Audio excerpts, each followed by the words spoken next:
everybody on YT is talking about this, like, all these, this is what Narcs do, alright? And they're evil, and they're never gonna change. Okay, but we get it.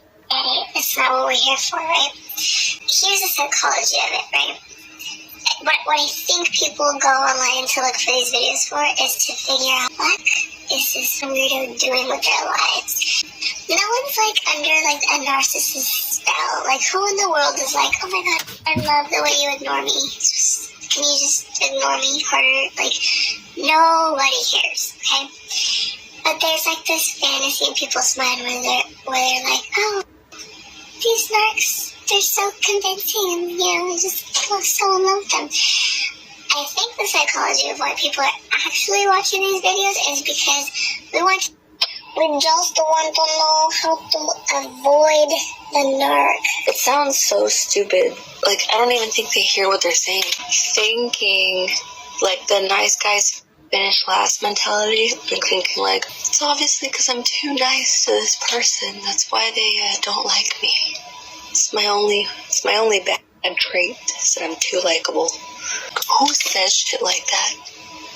If you know people that say shit like that, run, don't walk. It's the same thing as saying like something like, oh, they obviously, this person doesn't like me because I'm just so special. I'm just too perfect. That is not reality. The psychology of the people that go on to watch these Narc videos is because they're trying to figure them out so that they can avoid them. And they do have a very specific way of doing things that's measurable and that it's a pattern of behavior. There's different types of narcs. Sure, they can vary, of course, but they all have the same core common denominator. I don't care what you call it. I really don't. I know you know what I'm saying. I was meditating on it last night, and I think I figured it out, but I was like so in a daze that I didn't write it down, so bear with me. I'm gonna draw it. I'm not saying that all narcs have PTSD. Let me explain this. So these are tendencies of both types of people, because mostly when someone becomes super narcissistic, they're not just born that way. It's because of the trauma that they had from their childhood they didn't deal with. And so the longer it continues, the more people allow it to carry on, the stronger growth it gets. And so it's harder to change it. And a lot of people say that these people can't be cured and will never change because that's the way they're wired. But then a lot of people also believe in miracles, so we don't know yet. So anyway, I'm not suggesting that people can be cured or that people can. I'm not like a doctor to even, be asked that type of question. But what I'm saying is, from the research, anyone can conclude the same thing, basically, that although certain things can't be changed, certain people believe that they can't change it, that's totally fine. What we can do is prevent it from getting worse by going to therapy. Therapy will always help somebody deal with their emotions. Okay, let me give an example. That's the only way it's really going to make the most sense. You can pose a question. If I tell you, don't think about elephants, what are you thinking about? Okay, and so a therapist knows how to ask the right questions to the narcissist to make them internalize things. Last example, I went to a therapist.